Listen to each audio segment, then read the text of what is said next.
साहब हम लोग 6 नंबर पे आ गए। तो आप देखिए यदि ए और बी न्यून कोण है, न्यून कोण मतलब 90 डिग्री इसका, देखिए ए और बी न्यून कोण है तो सी हम मान लिए समकोण है। न्यून कोण है जहाँ cos ए बराबर, तो cos ए बराबर cos बी, cos ए बराबर cos बी, ये आपका क्या है हिसाब में लिखा हुआ है, यानी दिया है cos ए बराबर cos बी।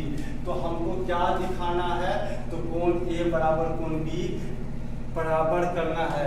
तो हम सबसे पहले यहाँ पे देखते हैं बाबू, यहाँ पे cos के साथ एंगल ए है, इस कोण के अनुसार इसका सामने वाला भुजा P होता है, इसका साथ वाला भुजा B होता है और 90 डिग्री का सामने वाला भुजा H होता है।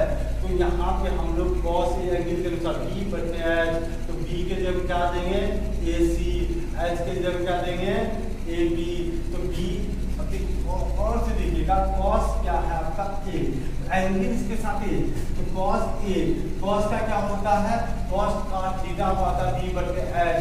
तो B के जगह हम आपका क्या लिख सकते हैं AC लिख सकते हैं, H के जगह क्या लिख सकते हैं AB लिख सकते हैं। देखिए ACB ABH यानी B बटे H, cos A का क्या होगा B बटे H यानी AC बटे AB, तो क्या होगा AC बटे AB। अब फिर देखिए आप आ जाते हैं इस पर cos B पर, तो cos B के अनुसार थोड़ा चेंज होगा, इसलिए आप देख सकते हैं इस कोण के अनुसार यानी कोण B के अनुसार इस cos के साथ कोण क्या है B है, B के अनुसार ये होता है P, इसका साथ वाला भुजा होता है B और 90 डिग्री का सामने वाला भुजा होता है कर्ण। इसका मतलब ये है कि आपका अगर कोण बदलता है, एंगल बदलता है, तो आपका भुजा बदलता है, परपेंडिकुलर और आधार बदल जाता है, लेकिन कर्ण नहीं बदलता है। कर्ण हमेशा वही रहता है, कर्ण हमेशा कर्ण ही रहता है। आपका बदलता क्या है लंब और आधार, यानी B बदलता H, नो चेंज।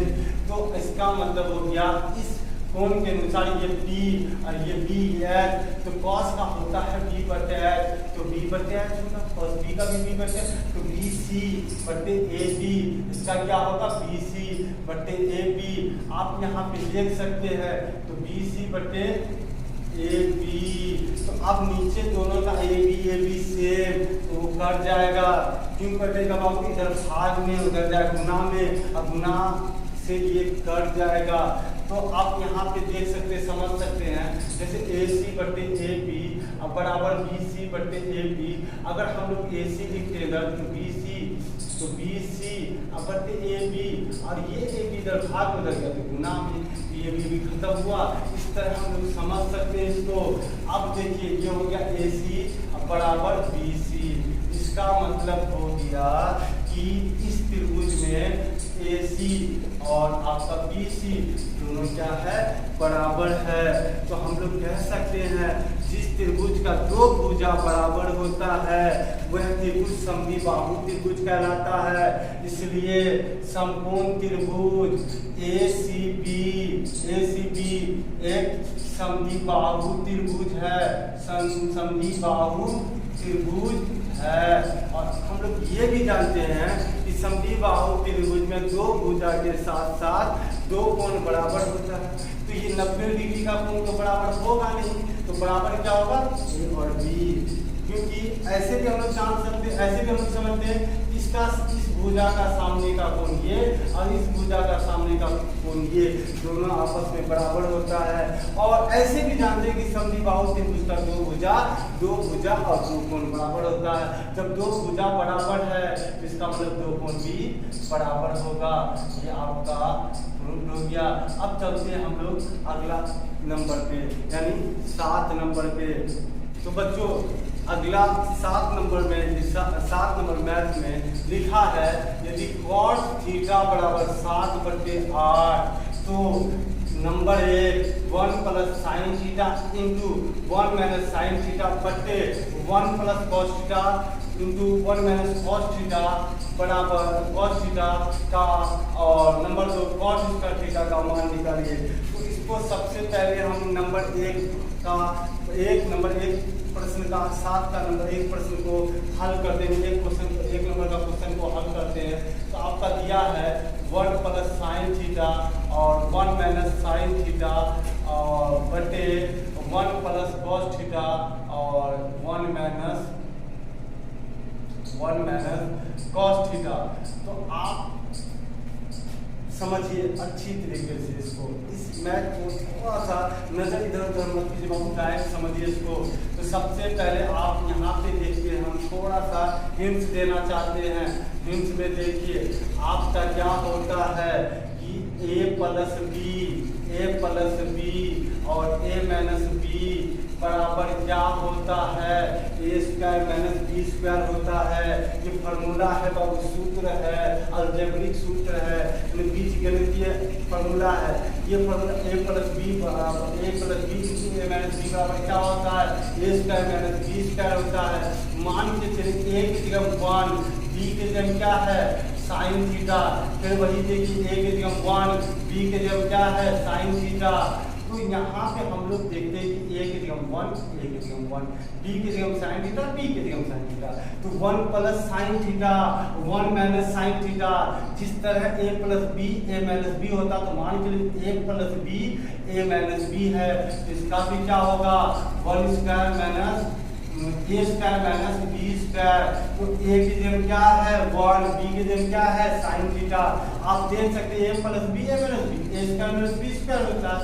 उसी तरह 1 प्लस साइन थीटा और 1 माइनस साइन थीटा। तो ये भी a प्लस बी का हिसाब में ए प्लस बी के रूप में है, ये माइनस बी के रूप में, इसका भी होगा ए स्क्वायर माइनस बी स्क्वायर। ए की जगह 1 था तो यहाँ 1 का स्क्वायर, बी की जगह उसका साइन था तो साइन थीटा। तो यहाँ पे हम लोग इस तरह इसको लिख सकते हैं कि नहीं लिख सकते हैं, इसको लिख सकते हैं। तो 1 का square minus sine square theta. और फिर उसी से अब मान के चलिए 1 प्लस कॉस थीटा है, और फिर देखिए 1 माइनस कॉस थीटा है। तो सेम वही हो रहा है बाबू, ए की जगह 1, बी की जगह कॉस। तो इसको भी लिख सकते हैं 1 square minus cos square theta, यानी ए प्लस बी ए माइनस बी। तो ए की जगह आपका क्या 1, बी की जगह आपका क्या है कॉस थीटा। तो a square minus b square, यानी 1 का square minus cos square theta. तो यहाँ पे हम लोग लिख सकते हैं a square minus cos square theta. समझ में आया? अब इसके बाद हम लोग करते हैं, गौर से देखिए 1 माइनस 1 स्क्वायर का 1 होता है। 1 पर कोई कितना भी पावर आप दे दो उसका मान हमेशा 1 रहता है, यानी ये 1 रहता है। तो 1 का 1 हुआ साइन स्क्वायर थीटा लिख सकते हैं, और 1 का स्क्वायर फिर 1 कॉस स्क्वायर थीटा को हम लोग कॉस स्क्वायर थीटा लिख सकते हैं कि नहीं लिख सकते हैं बाबू। अब आगे चलते देखिए, देखते जाइए, देखते चलिए। अब इसके बाद होता है आपका, अब मान के चलिए 1 माइनस साइन स्क्वायर थीटा क्या होता है कॉस स्क्वायर थीटा होता है, और 1 माइनस कॉस स्क्वायर थीटा क्या होता है साइन स्क्वायर थीटा होता है। इसको जानने के लिए आपको सूत्र मतलब त्रिकोणमिति का सूत्र का जरूरत पड़ेगा। वो सूत्र ये होता है बाबू, देखो cos square theta plus sine square theta बराबर 1 होता है, और कॉस स्क्वायर थीटा बराबर देखिए प्लस साइन स्क्वायर थीटा उधर जाएगा तो 1 माइनस साइन स्क्वायर थीटा होगा। तो आप ये बताइए कॉस स्क्वायर थीटा बराबर 1 माइनस साइन स्क्वायर थीटा है, तो क्या 1 माइनस साइन स्क्वायर थीटा के जगह कॉस स्क्वायर थीटा लिख सकते हैं? तो देखिए 1 माइनस साइन स्क्वायर थीटा के जगह क्या लिखे हैं कॉस स्क्वायर थीटा। अगर हम साइन स्क्वायर थीटा लिखे तो इसका क्या होता है 1 माइनस कॉस स्क्वायर थीटा। तो 1 माइनस कॉस स्क्वायर थीटा के जब हम लोग साइन स्क्वायर थीटा लिख सकते हैं। ये मेरा सूत्र है, इस सूत्र से हम लोग ये दो फार्मूला को 1 माइनस साइन स्क्वायर थीटा बटे 1 माइनस साइन स्क्वायर थीटा बराबर cos square theta by 1 minus cos square theta बटे साइन स्क्वायर थीटा लिखे। उम्मीद करते हैं कि आप लोगों को मजा आ रहा होगा। ठीक है, आगे चलते हैं। अब देखिए कॉस स्क्वायर थीटा बट्टे साइन स्क्वायर थीटा बराबर होता है कॉट स्क्वायर थीटा। यहाँ पे समझिए कॉस थीटा बट्टे साइन थीटा बराबर होता है बाबू कॉट थीटा, और साइन थीटा बट्टे कॉस थीटा बराबर होता है टेन थीटा। यदि आप लोगों को सूत्र में यानी फॉर्मूला में अगर दिक्कत परेशानी हो रहा तो कमेंट करें, ताकि हम इस त्रिकोणमिति चैप्टर का फुल फार्मूला आपको एक दिन वीडियो बना के अपलोड कर देंगे और आप लोग देख सकेंगे। कोई भी परेशानी हो तो आप कमेंट कीजिए, समझ में नहीं आ रहा तो भी कमेंट कीजिए, ठीक है। तो अब यहाँ हो गया तो cos स्क्वायर थीटा बट्टे साइन स्क्वायर थीटा क्या हो गया, तो cos स्क्वायर थीटा बट्टे साइन स्क्वायर थीटा आपका हो गया cot स्क्वायर थीटा। और यहाँ पे देखिए cot थीटा का वैल्यू आपका दिया है, क्या दिया है 7/8। तो यहाँ पे देखेंगे 7/8, तो cot पर क्या है स्क्वायर है, स्क्वायर दे दिए बराबर क्या हुआ 49/64 ये निकला। अब नंबर 2 चलता है, नंबर 2 में क्या कह रहा है cot स्क्वायर थीटा, तो cot स्क्वायर थीटा बराबर होगा क्या होगा 7/8 का स्क्वायर, क्योंकि ये दोनों में स्क्वायर है तो 7 × 7 = 49, 8 × 8 = 64। अब अगला हिसाब चलते 8 नंबर पर।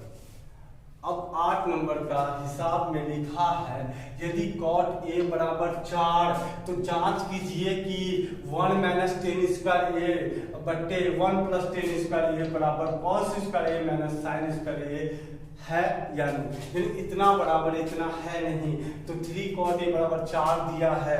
तो हम यहाँ पे सॉल्व करते हैं बाबू, देखो यहाँ पे गौर से, तो सॉल्व में लिखा है गौर से 3 cot a, तो 3 cot a बराबर कितना है, 3 cot a बराबर मेरा 4 है।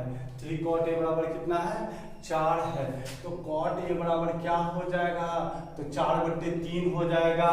कैसे, क्योंकि 3 cot के साथ गुना का संबंध में है। इसके बाद अगर गुना बराबर का इस पार आता है वो भाग में हो जाता है। cot का क्या होगा बाबू cot का क्या होता है b/p होता है। cot का अनुपातिक सूत्र b/p होता है। तो अब आराम से हम क्या करते हैं, b और p दिया हुआ है तो हम लोग h निकाल सकते हैं। तो h बराबर क्या होता है, h बराबर होता है रूट अंदर p² जोड़ b² होता है। अब p का वैल्यू क्या दिया है, तो 3 का स्क्वायर, और b का वैल्यू क्या दिया है 4 का स्क्वायर। तो 3 का क्या होता है 9, 4 का क्या होता है 16, 9 16 कितना हुआ 25। अब 25 का क्या लिखेंगे बाबू 5 × 5। तो हम लोग क्या करते हैं, जोड़ा में से एक को बाहर करते हैं, जोड़ा में से एक को बाहर किए हैं। तो इस तरह मेरा निकल गया P का मान है 3, B का 4 और H का निकल गया 5। अब निकालते हैं 10A, क्या निकालते हैं 10A। तो 10A बराबर क्या होगा, तो P/B, तो P के जगह हम क्या लिखेंगे 3, अब B के जगह क्या लिखेंगे 4। अब निकालते हैं sin A, तो sin A का क्या होगा P/H, तो P के जगह क्या है बाबू 3 और H के जगह क्या है 5। cos A निकालते हैं, cos A का क्या होगा B/H, तो B के जगह क्या है बाबू वैल्यू 4, H के जगह क्या है 5, H के जगह क्या 5। ये हमारा निकल गया, तो निकल गया। अब हमको क्या करना है, प्रूफ करना है, इतना बराबर इतना। तो लिखते हैं नाउ 1 - 10 स्क्वायर a बट्टे 1 + 10 स्क्वायर a बराबर cos square a - sin square a। दोनों को साथ साथ लेके चलेंगे हम। देखिए तो आप यहाँ पे देख रहे हैं कि 1 - 10 स्क्वायर a है, यहाँ 1 + 10 स्क्वायर a है, यहाँ cos स्क्वायर a है - sin स्क्वायर a है। तो यहाँ पे देखते हैं 1 के जगह 1, 10 का मान क्या दिया है बाबू 3/4 निकला है। तो यहाँ 3/4 का हम क्या किए होल स्क्वायर किए। फिर देखिए यहाँ 1 है 1, फिर 10 का वही मान 3/4 का होल स्क्वायर, यहाँ माइनस था ऊपर, नीचे प्लस है। अब यहाँ पे देखते हैं कॉस का वैल्यू क्या निकला है 4/5, उस पर क्या है पावर है, अगर इस पर पावर है तो इस पर भी पावर होगा। अब फिर देखिए साइन का मान क्या है 3/5, अगर उस पर पावर है साइन पर तो इस पर भी पावर होगा। तो यहाँ पे समझते हैं, गौर से देखिए। अब लिखते हैं 1 - 3, देखिए 3 का स्क्वायर होता 9 और 4 का स्क्वायर होता 16, तो 1 - 9/16, तो ये भी होगा 1 + 9/16। अब यहाँ पे आते हैं, 4 का स्क्वायर क्या होता 16, 5 का स्क्वायर क्या होता 25, 3 का स्क्वायर क्या होता 9, 5 का स्क्वायर क्या होता है 25। अब देखिए यहाँ पे हम लोग भिन्न का घटा कर रहे हैं। जैसे देखिए यहाँ पे 16 और इसके नीचे कुछ नहीं तो इसके नीचे कुछ नहीं तो 1 है, इसके नीचे कुछ नहीं तो 1 होगा, होगा कि नहीं होगा 1/1 लिख सकते हैं। तो इसका एलसीएम हुआ 16, तो 16 कम 16 माइनस 9, ये क्या हुआ 16 कम 16 प्लस 9/16। अब ये हो गया, यहाँ पे एलसीएम हुआ दोनों का 25। तो देखिए दोनों का हर सेम रहे, हर सेम रहे, तो अंश को डायरेक्ट घटा दो, अंश को डायरेक्ट घटा दो, ठीक है। यहाँ पे हो गया बाबू, देखो यहाँ पे क्लियर देखिए 16 में 9 गया 7/25। अब ये हो गया, ये फिर देखिए आप यहाँ पे देख सकते हैं कि 16 9 25/7, तो ये हो गया, और यहाँ हो गया 16 में 9 गया तो 7/25। तो आराम से आप कर सकते हैं क्या, देखिए कह रहे 16 में 9 गया 7 क्या होगा बाबू यहाँ 16, फिर देखिए 16 में 9 गया 7/16, ये 16 9 25/16,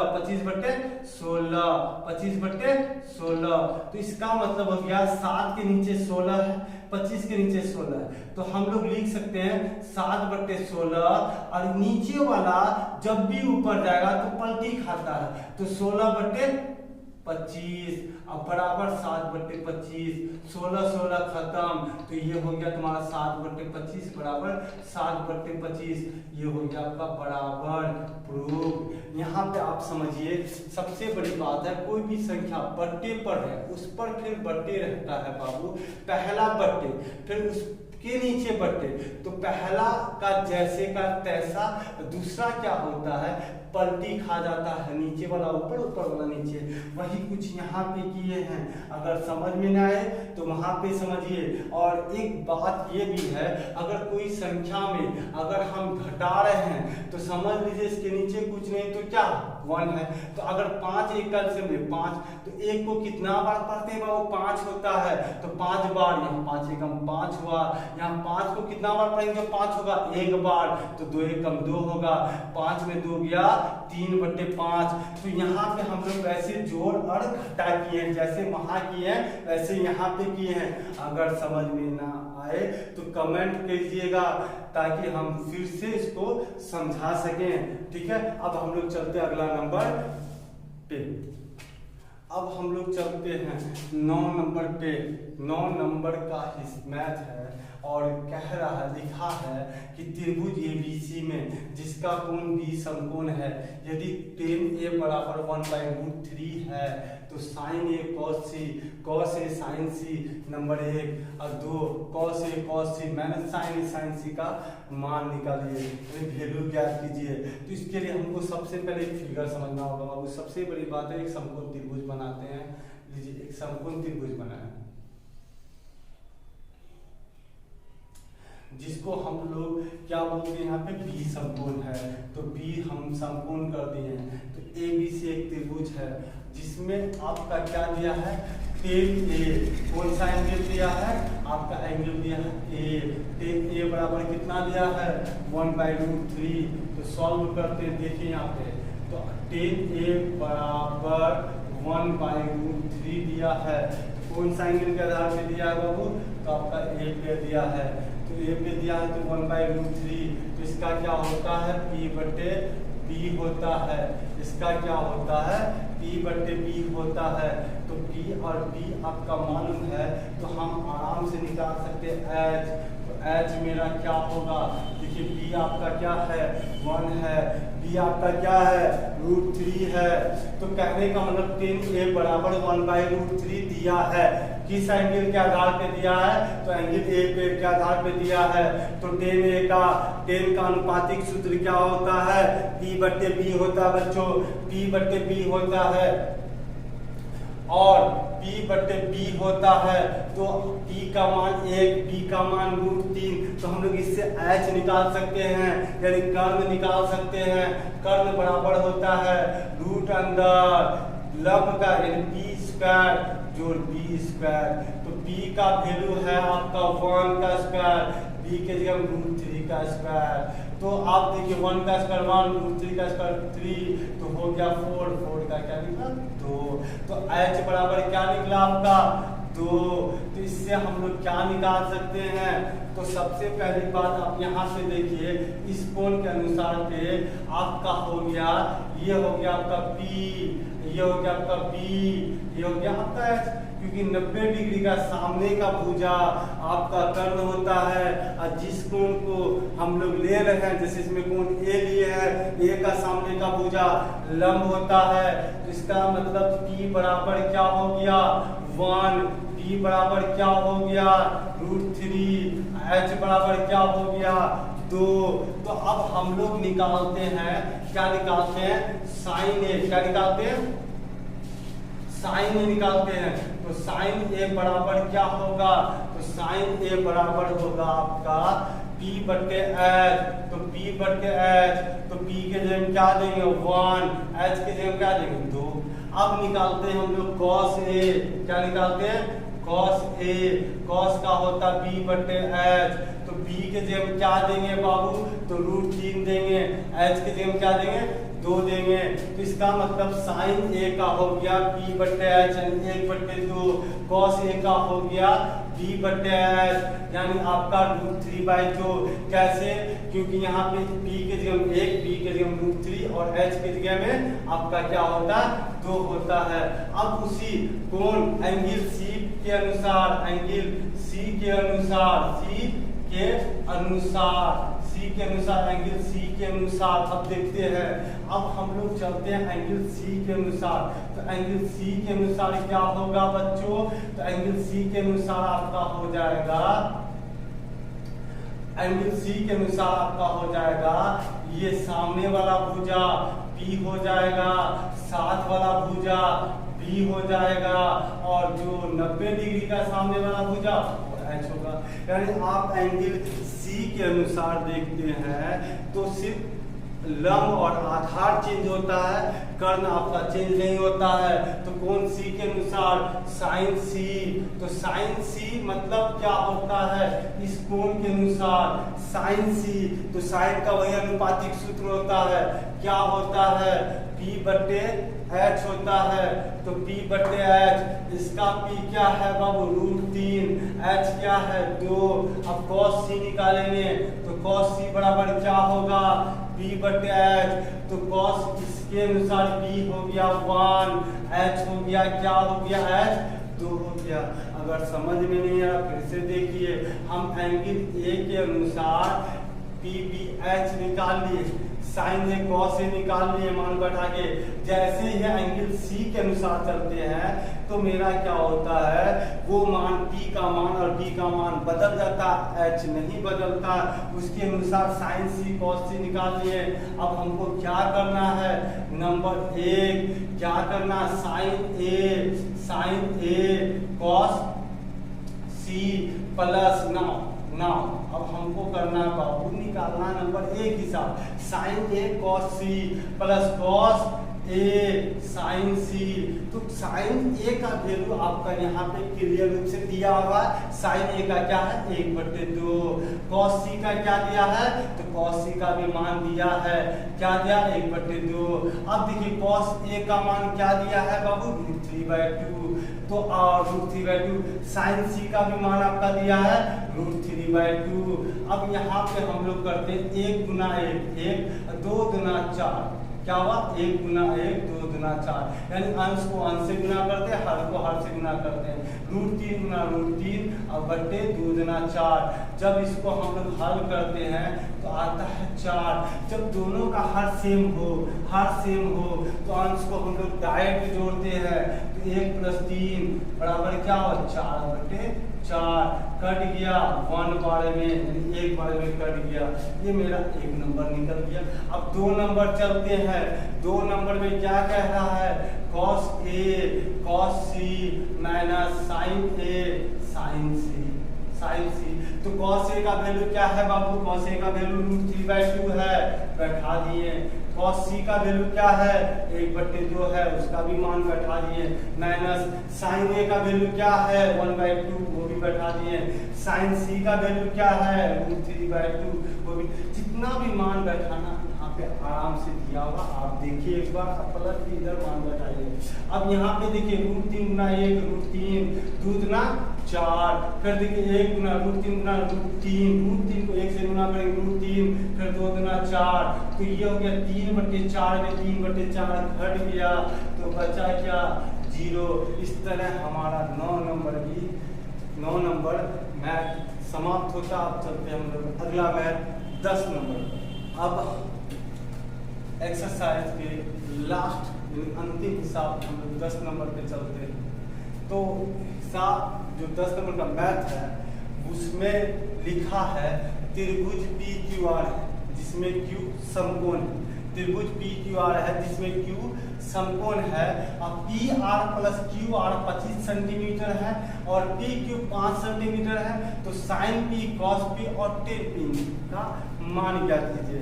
तो सबसे पहले हम एक समकोण त्रिभुज बनाते हैं। समकोण त्रिभुज में यहाँ पे स्पष्ट शब्दों में लिखा गया है Q समकोण है। क्या है Q समकोण है, Q समकोण है तो हम समकोण दे दिए। लेकिन यहाँ sin P निकालने वाला जो मान है वो sin P cos P tan P, यानी हर किसी का एंगल क्या लिया है P लिया है, हर किसी का एंगल क्या है P है। तो नॉर्मली हम इसको हम लोग P मान देते हैं, क्योंकि इसके अनुसार ये जो त्रिभुज का सेटअप होता है वो परफेक्ट होता है। इस कोण के अनुसार त्रिभुज का सेटअप परफेक्ट, जैसे इस कोण के अनुसार ये P, ये 90 डिग्री का सामने वाला भुजा H और ये P होगा, तो ये हो गया PQR। तो कहने का मतलब है कि आपका Q समकोण है, P को आपको निकालने PQ समकोण है, और आपको निकालने बोला sin P cos P और tan P निकालने बोला। और यहाँ रिलेशन दिया है PR + QR, तो आप यहाँ पे समझिए कि PR + QR आपका दिया है, जो कि आपका कितना है 25 सेंटीमीटर है। मान के चलिए इस कोण के अनुसार ये आपका हो जाता आपका P और इसके साथ वाला भुजा हो जाता आपका P और जो बचा वो हो गया आपका H। तो यहाँ पे आपका भुजा जो है QR आपका क्या है, QR आपका P है, PQ अब क्या है आपका B है, और PR आपका क्या है PR आपका H है। तो मान के चलिए हम लोग यहाँ पे लिख सकते हैं सिंपल PR बराबर, तो बताइए +QR, नहीं समझाते हैं, PR + QR बराबर 25 सेंटीमीटर है। तो हम क्या लिखें PR, और ये +QR को किधर भेजेंगे तो बराबर का स्क्वायर। आपको पता होना चाहिए कि प्लस अगर बराबर का स्क्वायर आता है तो वो हो जाता आपका माइनस में। तो PR का वैल्यू क्या निकला 25 - QR सेंटीमीटर, और आपका यहाँ पे PQ दिया गया है, तो PQ कितना दिया है तो 5 सेंटीमीटर दिया गया है। तो तो कहने का मतलब है PR + QR 25 सेंटीमीटर है, तो यहाँ से हम लोग PR निकाले 25 और +QR है तो -QR, और यहाँ PQ आपका ये दिया हुआ है, कितना दिया हुआ है 5 सेंटीमीटर। अब हमको क्या करना, हम लोग जानते हैं, क्योंकि हम लोग जानते क्या है कि कर्ण का वर्ग बराबर लंब का वर्ग जोड़ आधार का वर्ग होता है, यानी कर्ण का स्क्वायर और लंब और आधार के स्क्वायर के योग के बराबर होता है। तो यहाँ कर्ण आपका क्या है, तो कर्ण आपका है पी आर। तो हम लोग लिख सकते हैं पी आर स्क्वायर। तो ये कर्ण का स्क्वायर, तो लंब का स्क्वायर क्या है आपका, तो क्यू आर। तो क्यू आर स्क्वायर और आधार क्या है आपका पी क्यू। तो पी क्यू का स्क्वायर के बराबर होता है। चूंकि लंब बी आर क्या है, कर्ण, कर्ण का स्क्वायर बराबर लंब का स्क्वायर जोड़ आधार का स्क्वायर। अगर हम इसको ऐसे समझे तो ये कर्ण है, पी आर क्या है, कर्ण है, क्यू आर क्या है आपका लंब है, और ये क्या है आपका आधार है। तो इसका मतलब हो गया पी क्यू आपका आधार है, क्यू आर आपका लंब है, और पी आर आपका कर्ण है।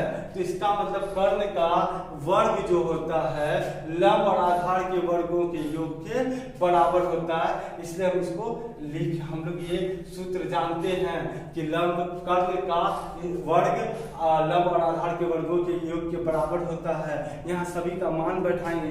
देखिए पी आर का मान है 25 माइनस क्यू आर। तो 25 माइनस क्यू आर लिख दिए। इसका पावर है स्क्वायर, यानी पावर 2 है तो पावर 2 स्क्वायर लिख दिए। क्यू आर का मान नहीं दिया है, क्यू आर स्क्वायर ही रहने देंगे। पी क्यू का स्क्वायर दिया है, पी क्यू का वैल्यू दिया 5, तो यहाँ 5 का स्क्वायर होगा। आप एक बात बताइए सर कि a माइनस बी का होल स्क्वायर क्या होता है, तो a माइनस बी का होल स्क्वायर होता है। चलिए यहाँ पे बताते हैं a माइनस बी का होल स्क्वायर क्या होता है। इसका फॉर्मूला जो होता है ए स्क्वायर प्लस बी स्क्वायर अब माइनस 2ab होता है। मान के चलिए a के जगह में आपका 25 है, b के जगह में आपका माइनस क्यू आर है, तो यहाँ इसका स्क्वायर है। तो यहाँ a के जगह में आपका क्या है 25, तो 25 का स्क्वायर, b के जगह में क्या है क्यू आर, तो क्यू आर का स्क्वायर। और यहाँ पे क्या करेंगे 2 गुना a, तो a के जगह 25, b के जगह क्यू आर। तो इस तरह इसको हल करेंगे तो हम लोग कर सकते हैं 25 माइनस क्यू आर का होल स्क्वायर क्या होगा 25 का स्क्वायर जो क्यू आर स्क्वायर माइनस 2 गुना 25 क्यू आर। तो यहाँ पे हम लोग वही लिख देते हैं।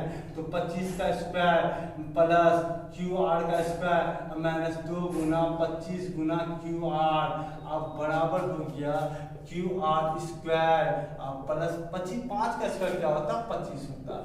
ये आप यहाँ पे समझिए, आगे समझ में, क्योंकि a माइनस बी का होल स्क्वायर a स्क्वायर जोड़ b स्क्वायर माइनस 2ab। ठीक है, अब चलते हैं। तो 25 का स्क्वायर हम लोग क्या निकालते हैं, 25 का वर्ग क्या होता है वो 625 होता है। क्यू आर स्क्वायर का क्यू आर स्क्वायर होता है। अब 25 गुना 50 ये क्या हो गया क्यू आर हो गया। अब यहाँ पे हम लोग समझते हैं कि क्यू आर को इधर लाते हैं, क्यू आर और 25 दोनों को इधर लाते हैं। तो यहाँ पे क्या होता है प्लस क्यू आर स्क्वायर इधर आएगा minus Q R square, plus 25 आएगा माइनस 25 बराबर क्या हुआ 0 होगा। तो ये क्यू स्क्वायर माइनस ये प्लस खत्म हो गया। 625 में देखिए बाबू 625 में 25 घट रहा है तो 650 अब माइनस 50 क्यू आर बराबर 0। अब हम लोग यहाँ पे करते क्या है कि माइनस 50 क्यू आर को इधर ही रहने देते हैं, उधर लेके जाते हैं 650 को, तो माइनस 650 सॉरी 625 में 25 घटेगा तो 600 बचेगा। क्या बचेगा 600 बचेगा। 600 अगर माइनस 600 प्लस 600 उधर आया तो माइनस 600। तो अब यहाँ पे बताइए क्यू आर बराबर माइनस माइनस खत्म। 625 में 25 घटेगा 600 बचेगा। तो क्यू आर बराबर क्या हुआ 600 बटे 50। तो 50 को 12 बार पढ़ेंगे तो मेरा क्यू आर निकल जाएगा। तो क्यू आर कितना हो गया 12 हो गया। क्यू आर कितना हो गया 12 हो गया।